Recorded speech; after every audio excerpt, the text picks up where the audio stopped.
여러분은 자식이 가져다 준 기쁨 때문에 상상조차 못할 지옥을 경험해 보신 적 있으세요? 기쁨은 뭐고 지옥은 또 뭘까요? 오늘 제가 들려드릴 이야기는 저의 자랑이었던 아들과 제 노후자금 통장을 훔쳐 저를 치매 환자로 몰아세웠던 며느리에 대한 이야기입니다. 제 아들 희수는 남들이 부러워하는 일명 엄친아였어요. 명문대 졸업 후 금융권에서 연봉 1억을 찍는 누가 봐도 완벽한 아들이었죠. 홀로 키운 아들이었기에 제게는 모든 것이 자랑이었습니다. 그런 아들이 예쁘고 싹싹한 며느리 소연이를 데려왔을 때 저는 심장이 터질 듯이 기뻤어요. 드디어 제 인생의 퍼즐이 완성되는 줄 알았죠. 하지만 그때는 몰랐습니다. 그 기쁨이 저를 평생 후회할 지옥에 문으려는 열쇠일 줄은요. 이야기 시작 전 좋아요와 구독 부탁드리면서 제 눈에서 피눈물이 나게 했던 그날의 이야기를 지금부터 시작할게요. 저는 소연이를 처음 보는 순간부터 머리가 띵했어요. 딱 봐도 나이는 30살이었지만 실제보다 훨씬 어려 보이는 교묘한 화장과 지나치게 애교 섞인 말투가 어딘가 모르게 조금 불편하고 거슬렸죠. 겉으로는 참 맑고 순수해 보였는데 왠지 모르게 눈빛이 너무 번지르르하다 싶었습니다. 저와 눈을 마주칠 때마다 무언가를 숨기려는 듯이 똑바로 쳐다보지 못하고 살짝 옆으로 곁눈질하면서 반짝거리는 그 눈빛이 영 마음에 걸렸습니다. 부끄러워서 그러는갑다. 아직은 어른이 불편할 수도 있겠다 하는 마음으로 편하게 생각하려고 노력했어요. 그런데 여러분, 여자들끼리는 직감적으로 뭔가 쎄하다 싶을 때가 있잖아요? 딱 그때였어요. 희수와 소연이가 결혼을 하겠다는데 아무리 홀어머니라도 며느리 될 아이의 배경을 아는 건 당연한 일 아니겠어요? 그래서 결혼을 앞두고 소연이의 집안 배경이나 학력에 대해 슬쩍 아주 조심스럽게 물어보았습니다. 여러분도 당연히 그러셨겠죠. 저는 아무리 윗사람이라도 혹시나 실수할까봐 조심스럽게 물어보았어요. 소연아, 이제 희수랑 나를 잡아야 할 텐데. 혹시 고향은 어디니? 나중에 친정 부모님께 인사라도 드려야 할 텐데. 아버님은 어떤 일을 하시고 직장에는 다니고 계시니? 소연이는 마시던 찻잔을 들고 잠시 머뭇거리는 듯했어요. 입술만 살짝 깨물고는 이내 웃음을 지었지만 어딘가 어색했습니다. 어머님, 저희 부모님이야. 그냥 평범한 분들이세요. 고향은 서울에서 멀지 않은 곳이고요. 희수 씨가 곧 인사드리러 가자고 할 거예요. 그때 자세히 말씀드릴게요. 아유, 그래. 평범한 게 제일 좋지. 그런데 소연아, 이제 우리 가족이 될 텐데 나한테는 그냥 편하게 말해줘. 혹시 부모님 두 분 다 계시는 거니? 아버님 연세는 어떻게 되시고? 혹시 두 분 다 계속 직장 생활은 하시는 거야?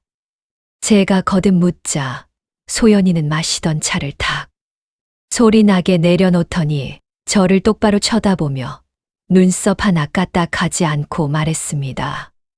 그 표정이 순간적으로 너무 차가워서 등골이 서늘했어요. 어머님, 제가 희수 씨를 사랑하는 게 중요하죠? 집안 환경이 그리 중요한가요? 저희 집이 아주 대단하지는 않지만 희수 씨도 그런 건 전혀 신경 안 써요. 어머님이야말로 구시대적인 사고방식을 버리셔야죠? 그리고 희수 씨랑 의논을 했는데요. 결혼식은 너무 거창하지 않게 간소하게 하는 걸로 했어요. 요즘은 가족끼리나 가까운 지인과 스몰 웨딩하는 게 트렌드잖아요. 그렇게 뻔뻔하게 나오는데 저는 손이 부들부들 떨렸습니다. 피가 거꾸로 솟는 기분이었어요. 세상에 시어머니에게 구시대적인 사고방식을 버리셔야죠라니.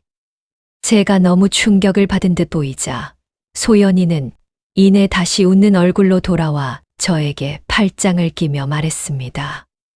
이 여우 같은 게 연기하는 걸 보니 속이 울렁거렸습니다.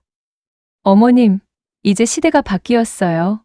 희수 씨랑 제 능력만 있으면 됐죠? 걱정 마세요. 저 진짜 괜찮은 집안에서 자랐어요. 상견례하는 날 어차피 부모님 다 만나실 거고 결혼식은 부모님들 피곤하실까봐 저희가 간소하게 하자고 말씀 안 드리는 거예요. 저는 효율적이게 지출하고 실속 있게 잘 살면 되는 게 맞다고 생각해요. 희수 씨 생각도 저랑 같아서 저는 그 점이 너무 좋아요. 저희만 믿으세요. 그래도 상견례 전에 저를 못 믿으시겠다면 서류 보여드릴게요. 어찌나 똑부러지게 대답을 잘하던지 제가 더 민망해지더라고요. 괜히 시어머니 텃세 부린다고 생각하는 것 같아 아들 입장만 곤란해지겠다 싶어. 아니야. 괜히 내가 주책이구나. 나중에 다 만날 건데. 예비 며느리를 보니 너무 좋아서 혼자 앞서갔나 보다. 어머 아니에요, 어머님. 제가 성격이 좀 똑부러지는 성향이라 죄송해요. 그러면 제가 가족관계 증명서랑 졸업증명서, 건강검진 받은 서류 모두 챙겨서 보여드릴게요. 요즘은 결혼 전 이런 서류 보여달라고들 한다고 하더라고요. 저도 챙겨올게요. 오빠, 그럼 됐지? 소연이는 아들을 보면서 이렇게 또박또박 말하더군요.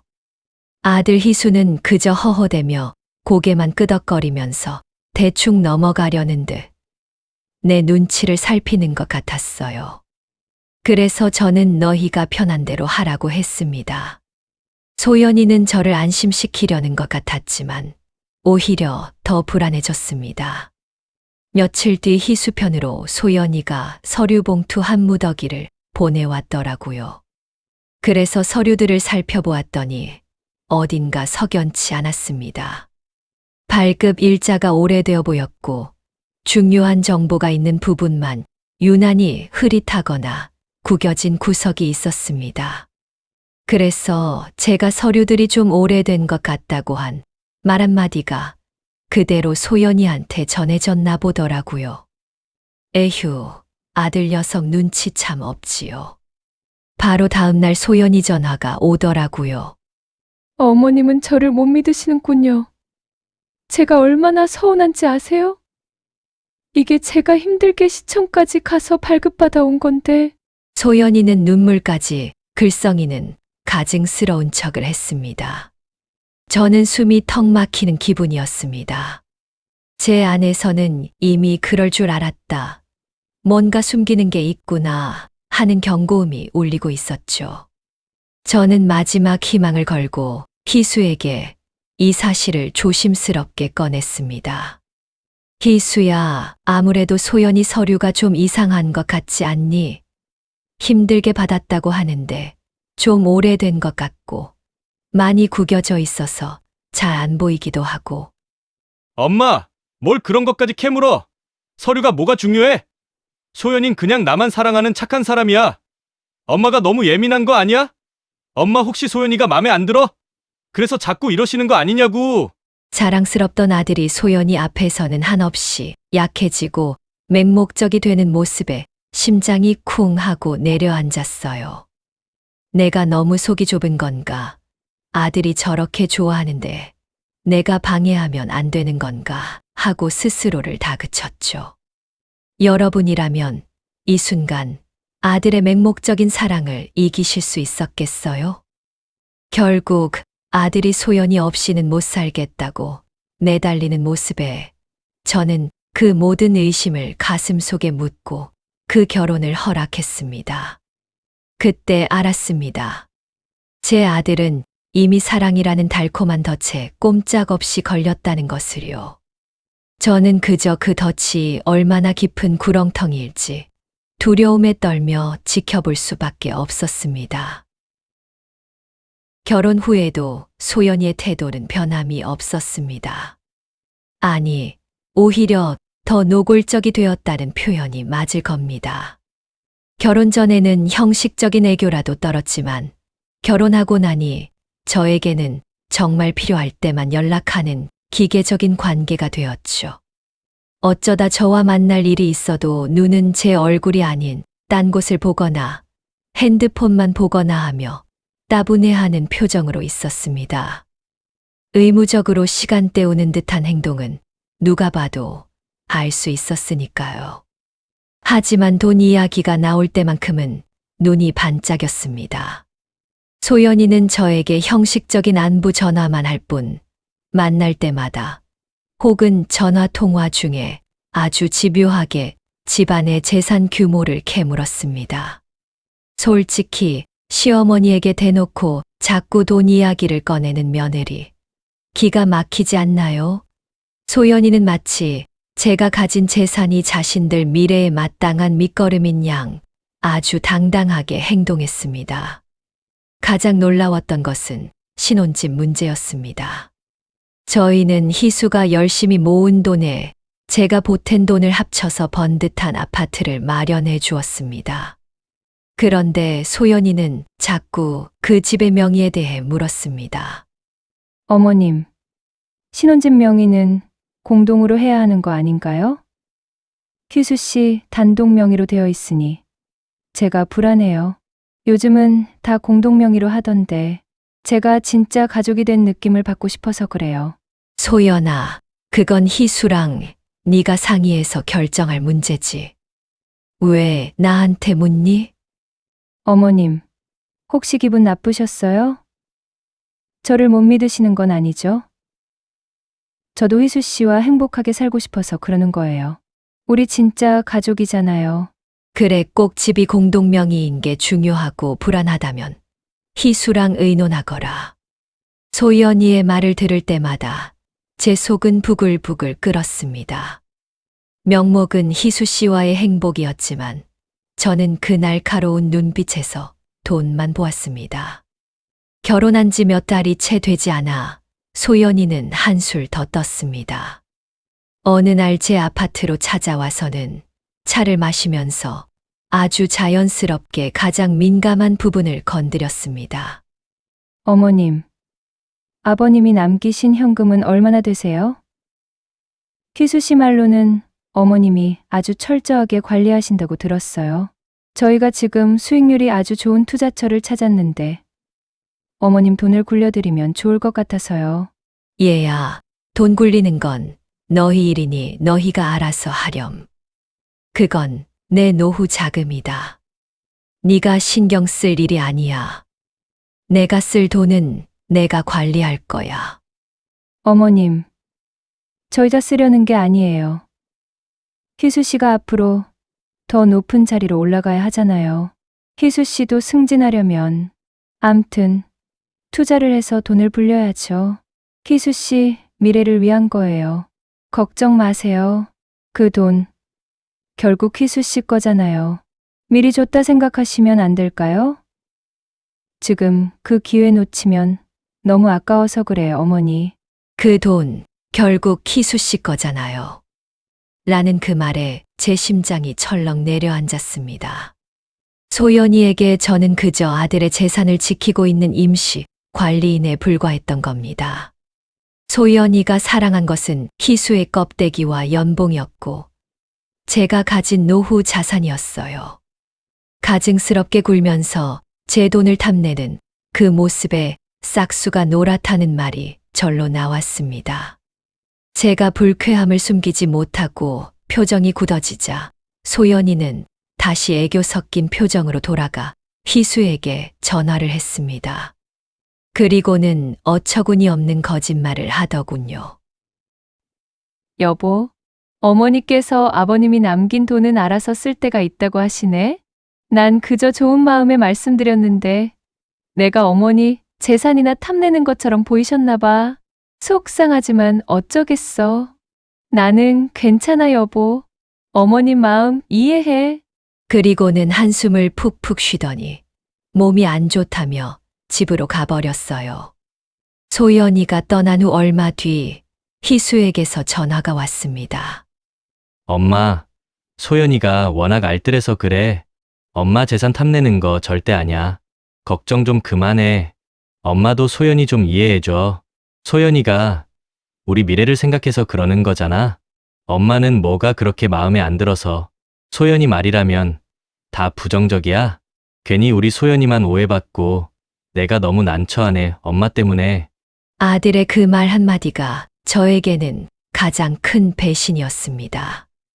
아들은 소연이의 명백한 돈 욕심을 알뜰함이라는 단어로 포장하며 오히려 저의 걱정을 속 좁은 기우로 몰아갔습니다.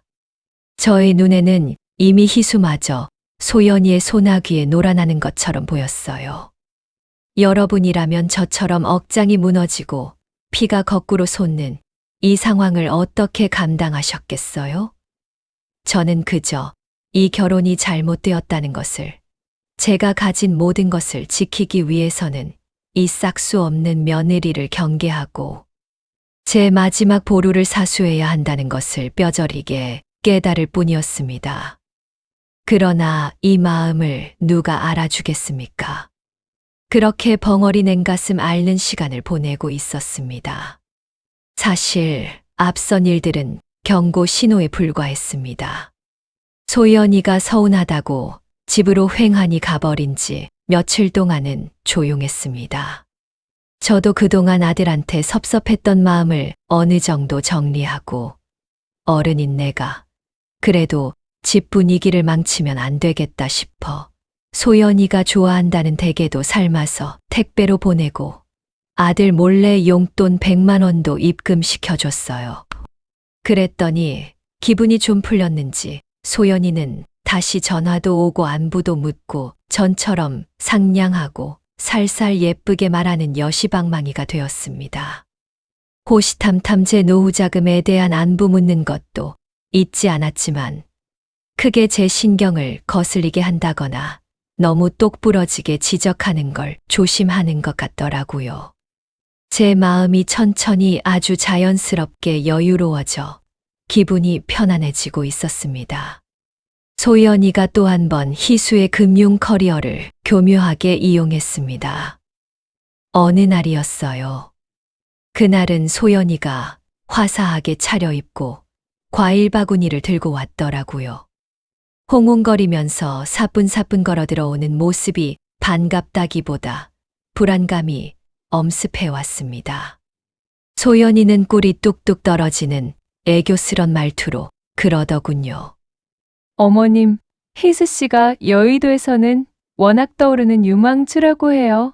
희수 씨한테 좋은 정보가 있는데 어머님 돈도 불려드릴까요? 저희만 믿으세요. 사실 그런 고급 정보를 다 알고 있으면 뭐해요? 고객들 자산만 불려주고 정작 본인은 돈이 없어 그림의 떡이야라고 말하는데 제가 다 너무 속상하더라고요. 그러지 말고 어머님, 희수 씨 기도 살려줄 겸 어머님 자산도 이참에 불릴 겸 맡겨보시는 게 어떠세요? 저하고 희수 씨하고 둘이서 같이 잘 관리해 볼게요. 너무 좋은 기회 날아간다니까요. 하고 저를 꼬드기기 시작했어요. 저는 이미 소연이가 여우짓을 하고 있구나 생각은 했지만 아무래도 희수가 기죽는 게 마음에 걸렸어요. 그래서 깊은 고민 끝에 아들 기 한 번 살려주자. 잘 되면 소연이도 나도 희수도 모두 행복할 수 있겠구나. 그래 한번 믿어보자 싶어 노후자금 절반 이상을 소연이에게 주었습니다. 기가 막힌 일은 여기서부터 시작됩니다. 소연이가 가져간 돈이 적은 돈이 아니었어요. 저는 아들이 함께하니 믿고 돈을 맡겼는데 몇 달 후 청천벽력 같은 소리를 들었습니다.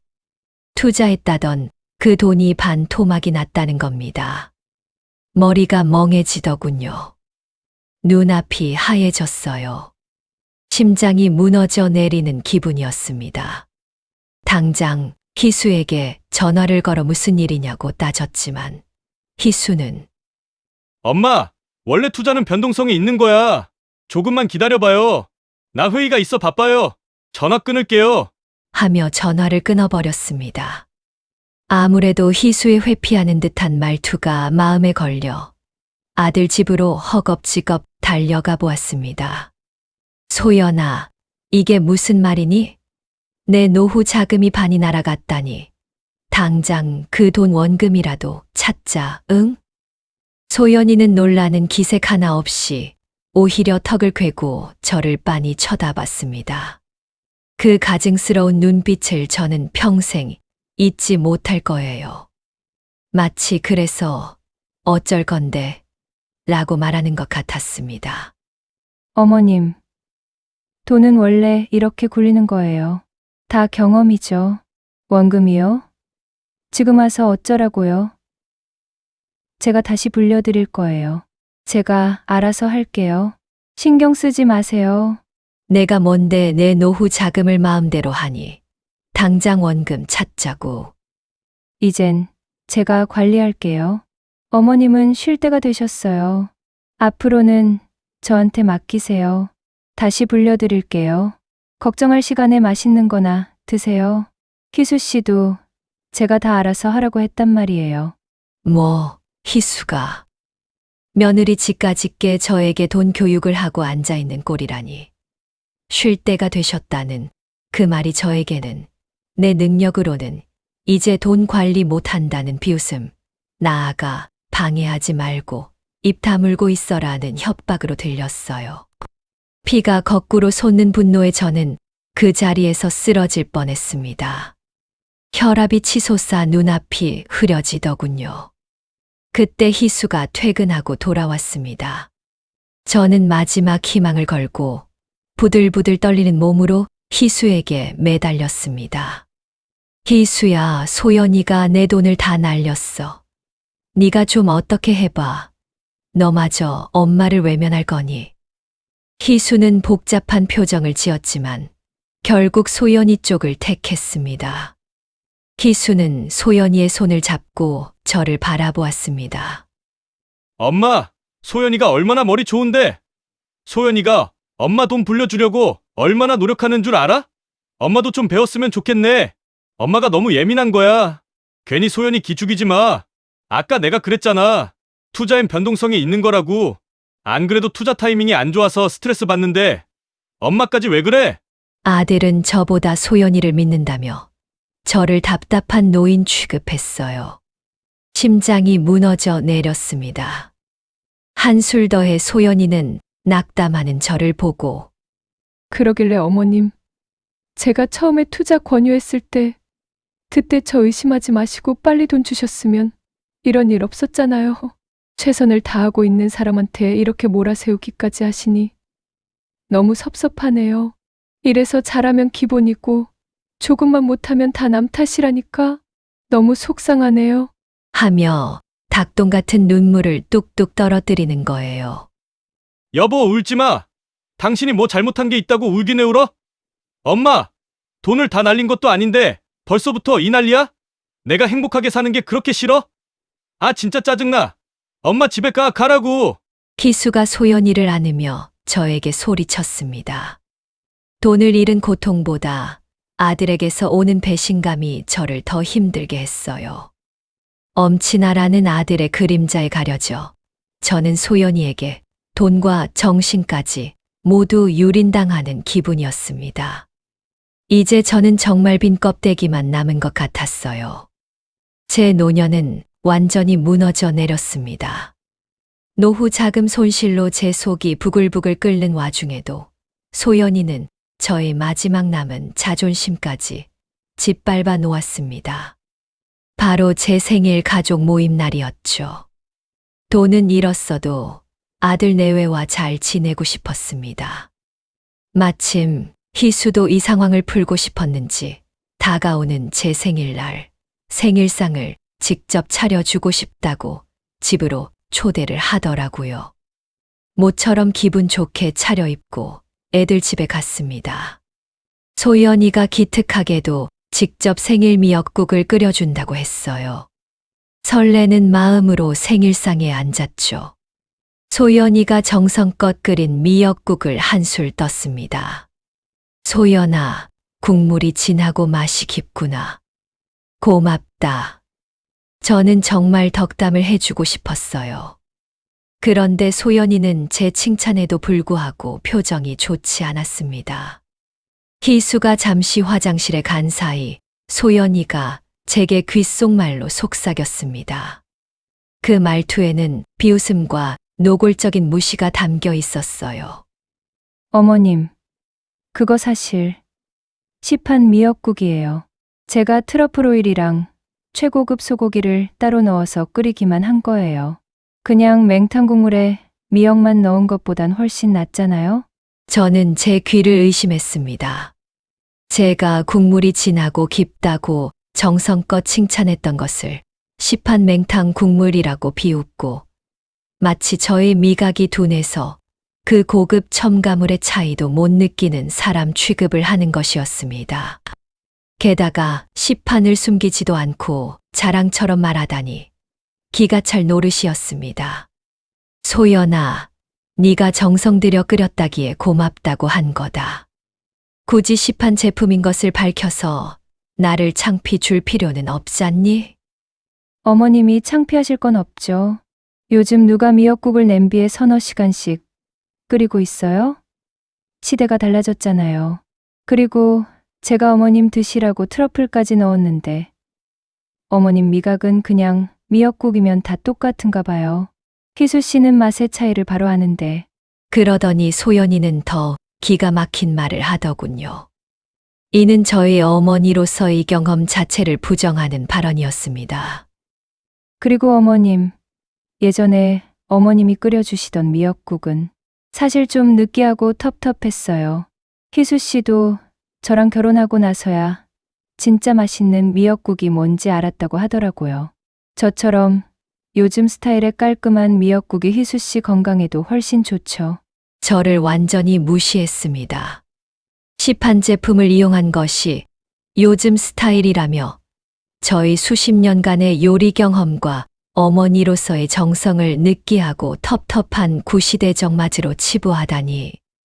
저는 내가 뭔데 내 평생의 정성을 쓰레기 취급하니 하고 소리치고 싶었지만 생일날 아들 얼굴을 생각하며 간신히 참았습니다. 하지만 손이 부들부들 떨리는 것을 멈출 수 없었습니다. 생일상 앞에서 이게 뭐 하는 건지.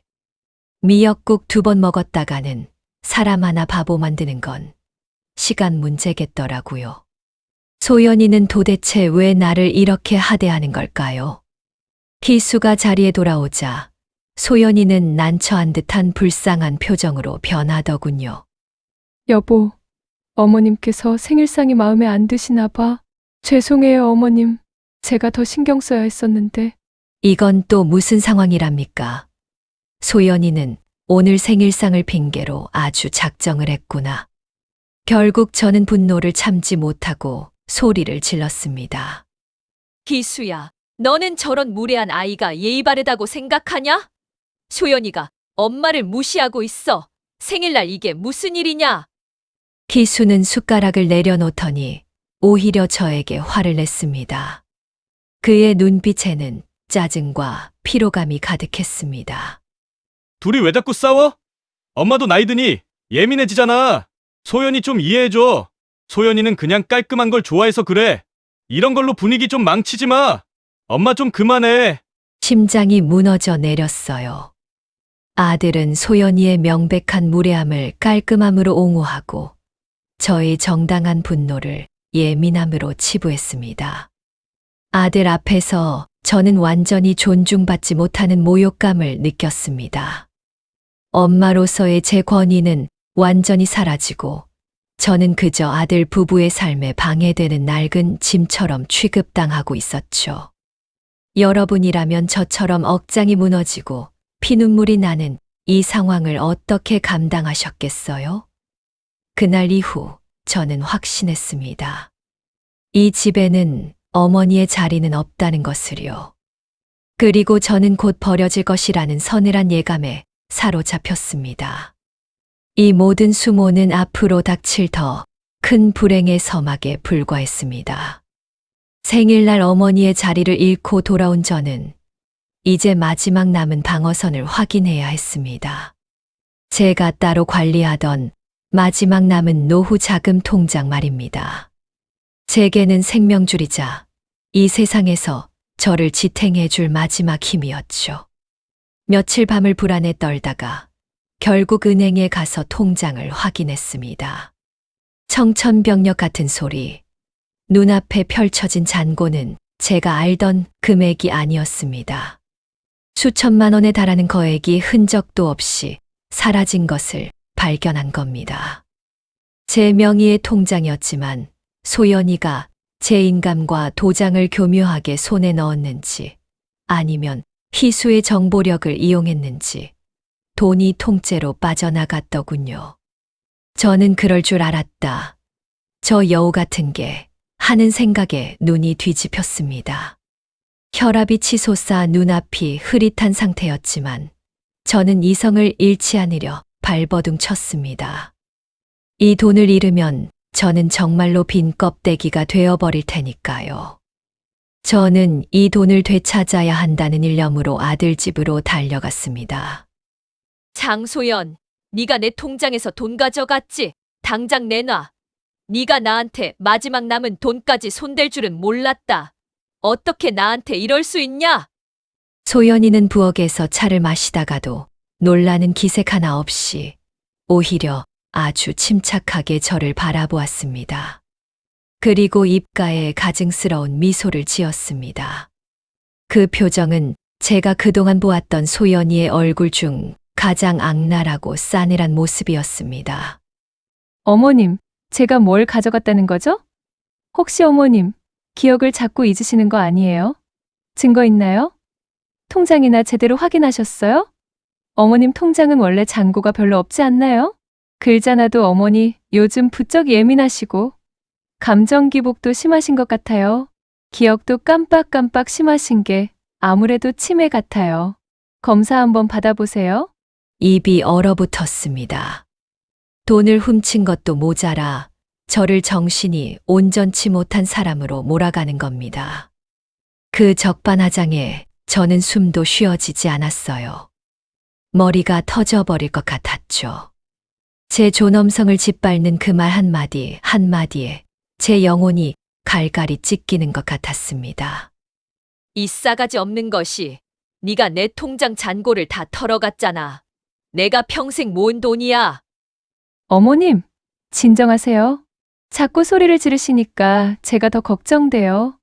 희수 씨한테 말씀드려야겠어요. 그까짓 게 얼마나 큰 돈이라고 저한테 이러세요? 어머님 건강부터 챙기세요. 정신 건강이 더 중요하잖아요. 그때 마침 현관문이 열리고 희수가 퇴근하고 들어왔습니다.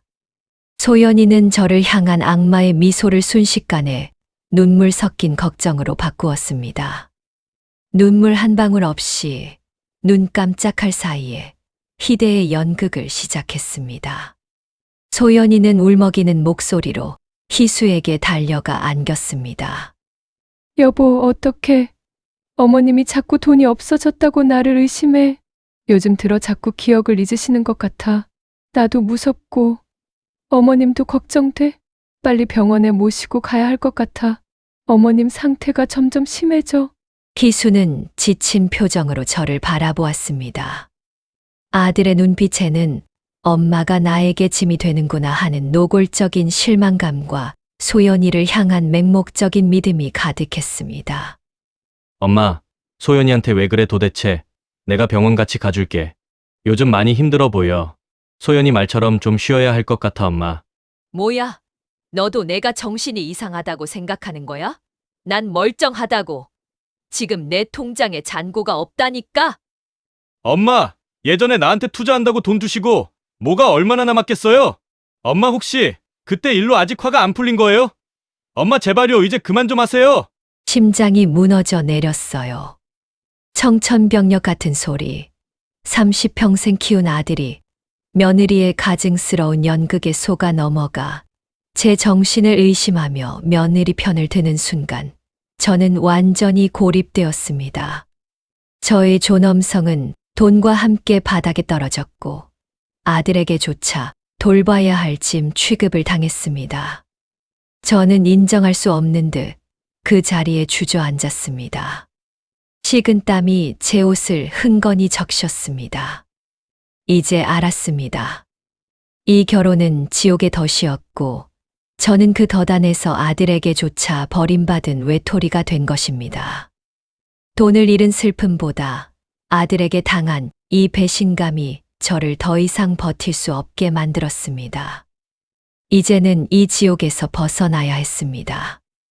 더 이상 물러설 곳은 없습니다. 아들에게 치매 환자 취급을 당하고 마지막 남은 돈까지 털렸던 그날 밤, 저는 머리가 터져버릴 것 같았어요. 분노와 배신감의 식은땀이 온몸을 적셨습니다. 저는 더 이상 주저앉아 울고 있을 수 없었습니다. 아들이 저를 버린 그 순간, 저는 내가 살아야겠다는 강렬한 각성을 했습니다. 이 모든 고통은 이 지옥의 덫에서 제가 빠져나오지 못했기 때문이었죠. 그래, 너희가 나를 미쳤다고 했지. 이제부터 나는 너희에게 가장 무서운 현실을 보여주겠다. 저는 남은 인생, 한 인간으로서의 존엄을 걸고 싸우기로 했습니다. 당장 유능한 변호사를 찾아가 모든 것을 털어놓았고, 제가 가진 모든 연줄과 노력을, 가슴 속의 분노를 연료 삼아 쏟아부었습니다. 결국 저의 끈질긴 노력은 배신하지 않았습니다. 며칠 동안 잠도 못 자고 캐낸 결과 마침내 소연이가 신분을 속이고 오직 희수의 연봉과 재산 때문에 접근했다는 결정적 증거를 손에 넣었습니다.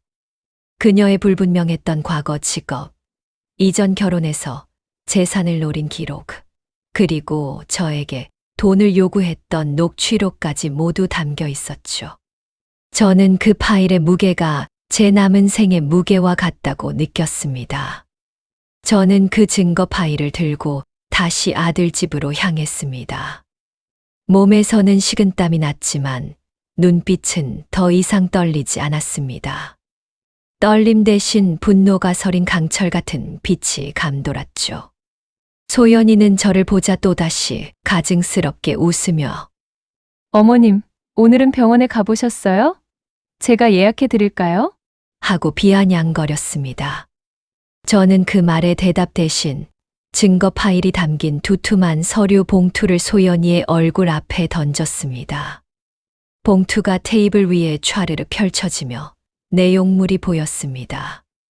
자, 네 눈으로 똑똑히 봐라. 이게 네 진짜 얼굴이다. 너의 진짜 정체가 뭔지 내 아들 눈에도 보이게 해줄 것이다. 소연이는 서류를 펼쳐보더니 그 순간 가면이 산산조각 났습니다. 그 가증스러운 미소는 사라지고 마치 짐승처럼 눈이 뒤집혔습니다.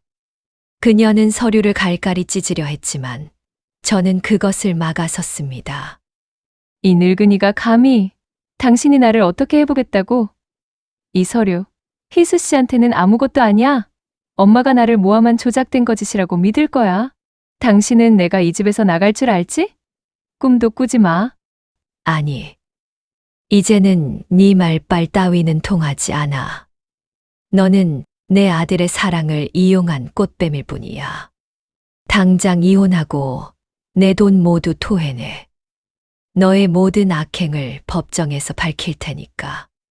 웃기는 소리. 당신 아들 나 없으면 못 살아. 당신 아들 나한테 이미 푹 빠져 있거든? 이혼해도 내가 재산 다 가져갈 거야. 당신이 나를 이길 줄 알아? 이 늙은이 주제에. 소연이는 테이블 위에 찻잔과 물건을 집어던지며 발작적인 난동을 부렸습니다. 이제야 본색을 드러내니 이 순간이야말로 제가 가장 통쾌했던 순간입니다. 이제 더 이상 며느리가 아닌 악의 본체를 본 것 같았죠. 그때 현관문이 다시 열렸고 희수가 그 혼란의 현장으로 들어섰습니다. 희수는 증거 서류와 난동을 부리는 소연이, 그리고 저를 번갈아 보며 망연자실한 표정을 지었습니다. 저는 증거를 희수에게 던졌습니다. 희수는 손을 떨며 서류를 읽어 내려갔지만 맹목적인 사랑의 덫은 여전히 그를 붙잡고 있었습니다. 그는 소연이를 끌어안으며 소리쳤습니다. 아니야, 엄마. 소연이가 그럴 리 없어. 엄마, 이게 다 조작된 거잖아. 왜 소연이를 못 믿어? 엄마 도대체 왜 이러는 거야? 뭐가 문젠데 내 인생을 힘들게 하는 거냐고. 치매가 심해진 거야? 저는 희수를 보며 씁쓸한 미소를 지었습니다. 아들은 현실을 인정할 수 없는 듯 소연이의 변명에 매달리고 있었습니다. 이제 저는 깨달았습니다. 희수는 이미 돌이킬 수 없을 만큼 눈이 멀었고, 저는 더 이상 아들을 믿어서는 안 된다는 것을요. 아들이 제게 가한 배신의 상처는 너무 깊었습니다. 저는 단호하게 희수와 소연이를 번갈아 보며 선언했습니다. 목소리는 낮았지만 똑똑히 들려주었습니다. 심희수, 이제 엄마는 너를 믿지 않아. 너는 네 눈먼 사랑의 대가를 치를 거야. 나는 이 지옥에서 빠져나갈 거야. 장소연을 상대로 소송 진행할 거고, 내 돈, 내 존엄 모두 되찾을 거다. 똑똑히 들었냐? 저는 뒤도 돌아보지 않았습니다. 미련도 없었습니다. 아들이 붙잡았지만 저는 너희는 너희끼리 살 거라. 나는 내 삶을 살겠다는 마지막 말을 냉정하게 남기고 그 집을 나왔습니다. 저는 마침내 그 지옥에서 탈출했습니다. 제가 소연이를 상대로 소송을 건 것은 제 인생 최고의 한방이었습니다. 저를 치매 환자로 몰아세우고 돈을 빼앗았던 그의 여우 같은 것에게 그대로 되돌려줄 기회였으니까요. 웃긴 건 뭔지 아세요? 소연이는 제가 증거를 들이밀었음에도 법정에서까지 적반하장으로 나왔습니다. 저를 상대로 맞소송을 하겠다고 웃기는 소리를 하더군요. 저는 그럴 줄 알았다. 지까짓게 어디까지 뻔뻔할지 두고 보자라고 생각했어요. 하지만 거짓의 탑은 무너질 수밖에 없습니다.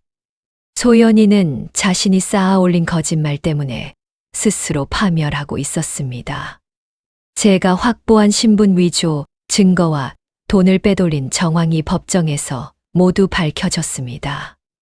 소연이는 소송 중에도 희수 지인에게 접근해 투자를 빌미로 사기를 치다 꼬리가 잡히는 결정적인 실수를 저질렀습니다. 희수는 그제야 소연이가 얼마나 악독한 인간인지 깨닫고 충격과 배신감에 무너졌습니다. 결국 소연이는 아무것도 건지지 못했습니다. 그녀가 빼돌렸던 돈은 제게 일부분 돌아올 수 있었고 신분 위조 및 사기 시도로 이내 법적 처벌까지 받게 되었습니다. 그녀가 법정을 떠나는 뒷모습은 제가 처음 보았던 번지르르한 모습이 아니라 초라하고 쓸쓸한 패배자의 모습이었습니다. 저는 그 모습을 보면서 숨통이 뻥 뚫리는 걸 느꼈습니다. 아들 희수는요? 아들은 큰 충격을 받고 재산 피해도 입었습니다. 세상 사람들이 그를 엄친아라고 불렀지만 그는 가장 중요한 순간 어머니를 믿지 않고 방관했던 비겁한 아들이었죠. 희수는 제게 찾아와 무릎을 꿇고 울었습니다. 엄마, 제가 미쳤었어요. 죄송합니다. 저는 희수를 용서하지 않았습니다. 아니, 용서할 힘조차 남아있지 않았어요. 다만 너는 네 죄를 갚으며 살 거라. 나는 내 삶을 살겠다는 말만 남겼습니다. 숨이 턱 막히던 삶에서 벗어나 저는 비로소 숨을 쉴 수 있었습니다. 제가 잃었던 것은 돈뿐만이 아니었어요. 잃었던 것은 바로 나 오은영이라는 한 인간의 존엄과 주체성이었습니다. 저는 비록 모든 것을 다시 시작해야 하지만 잃었던 나 자신을 되찾았기에 두렵지 않습니다. 62세, 저는 이제 제2의 인생을 시작합니다. 오늘 제가 들은 이야기 어떠셨어요? 제 삶은 아들이라는 달콤한 착각 속에서 무너졌지만 결국은 제 스스로의 힘으로 그 지옥의 문을 박차고 나올 수 있었습니다. 저는 모든 것을 다시 시작해야 하지만 마음만은 이제 훨씬 더 자유롭습니다. 숨이 턱 막히던 예전과는 달리 이제는 시원한 바람이 제 가슴을 통과하는 것 같아요. 저는 깨달았어요. 아무리 사랑하는 자식이라도, 아무리 귀한 가족이라도 내 인생의 주체는 나 자신이어야 한다는 것을요. 저처럼 아들의 그림자에 가려져 사시던 분들, 혹시 지금 누군가의 방관과 무시 속에서 고통받고 계신 분들이 있다면 제 이야기가 용기가 필요한 여러분에게 작은 희망이 되기를 간절히 바랍니다. 저는 62세 늦은 나이에 오은영이라는 이름 석자를 비로소 되찾았습니다. 잃었던 돈은 다시 벌면 되지만 존엄은 한 번 잃으면 되찾기 어렵더라고요. 여러분도 여러분의 존엄을 지키세요. 오늘 저의 이야기에 대한 여러분의 솔직한 생각, 따뜻한 위로와 응원을 댓글로 꼭 남겨주세요. 여러분의 공감과 응원이 바로 제가 다시 일어설 수 있는 가장 큰 힘이 됩니다. 감사합니다.